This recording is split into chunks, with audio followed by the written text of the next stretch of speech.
नमस्कार दोस्तों, आज के हमारे इस वीडियो में हम आपके लिए जया एकादशी की व्रत कथा लेकर आए हैं। एक समय भगवान श्री कृष्ण और युधिष्ठिर महाराज के बीच अत्यंत महत्वपूर्ण संवाद हो रहा था।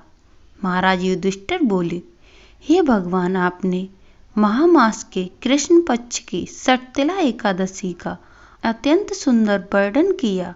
अब आप कृपया करके महाशुक्ल एकादशी का वर्णन कीजिए। इसका क्या नाम है, इसके व्रत की क्या विधि है और इस व्रत में किस देवता को पूजा जाता है। भगवान श्री कृष्ण कहते हैं, हे राजन, इस एकादशी का नाम जया एकादशी है। इसका व्रत करने से मनुष्य ब्रह्म हत्या आदि पापों से छुटकारा, मोक्ष की प्राप्ति होती है तथा इसके प्रभाव से भूत पिशाच आदि योनि से मुक्त हो जाते हैं। इस व्रत की विधि पूर्वक करना चाहिए। अब मैं आपको पद्म पुराण में वर्णित इसकी महिमा की कथा सुनाता हूँ, ध्यान पूर्वक सुनिए। कई वर्ष पूर्व स्वर्गलोक में राजा इंद्र राज्य करते थे। उनके लोक में सभी देवतागण प्रसन्न थे। परिजात पुष्पों से लदे आनंद वन में एक दिन देवराज इंद्र सोमरस का पान कर रहे थे। अप्सराएं उन्हें प्रसन्न करते हुए नृत्य प्रस्तुत कर रही थी और कई गायक सुंदर गीत प्रस्तुत कर रहे थे। मुख्य संगीत चित्तसेन अपनी पत्नी मालिनी और पुत्र माल्यवान नाम की अप्सरा भी थी, जो माल्यवान की तरफ आकर्षित हो गई। उन दोनों को एक दूसरे के प्रति आकर्षित देख देवराज इंद्र को क्रोध आ गया और बोले, हे मूर्ख, तुम दोनों मुझे प्रसन्न करने का आडंबर कर रहे हो, लेकिन तुम दोनों की एक दूसरे के प्रति आसक्ति मुझे स्पष्ट दिखाई दे रही है। इस भारी सभा में तुम दोनों ने मेरा अपमान किया है। मैं तुम्हें श्राप देता हूँ, तुम दोनों इसी क्षण पिशाच योनि में धारण कर लो। लोग पति पत्नी के रूप में तुम दोनों इसी क्षण पिशाच योनि धारण कर लोगे। पति पत्नी के रूप में मृत्यु लोक में जाओगे और वहां अपने पाप कर्मों का फल भुगतोगे। इंद्रदेव ने कठोर वचन सुनकर माल्यवान और पुष्पवती अत्यंत लज्जित हुई और उसी क्षण वे दोनों पृथ्वी लोक पर हिमालय के शिखर पर पिशाच के रूप में आ गए। चारों ओर बर्फ ही बर्फ थी, न खाने को कुछ था और न ही पीने को। वह ठंड से कँप रहे थे।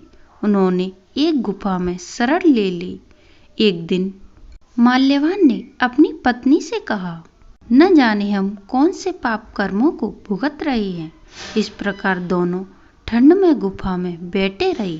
शीत लहरों के कारण उन्हें रात भर नींद नहीं आई और सारी रात जागते रहे।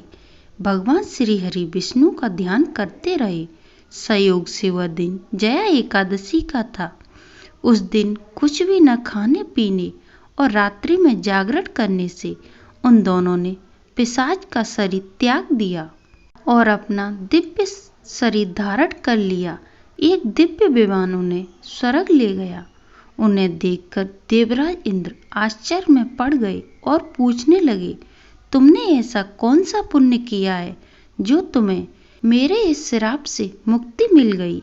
तब माल्यवान बोला, हे राजन, ये तो भगवान श्री हरि की कृपा से हुआ है। हमने अनजाने में उनकी प्रिय एकादशी का व्रत कर लिया था, जिससे हमें यह दिव्य शरीर प्राप्त हुआ है।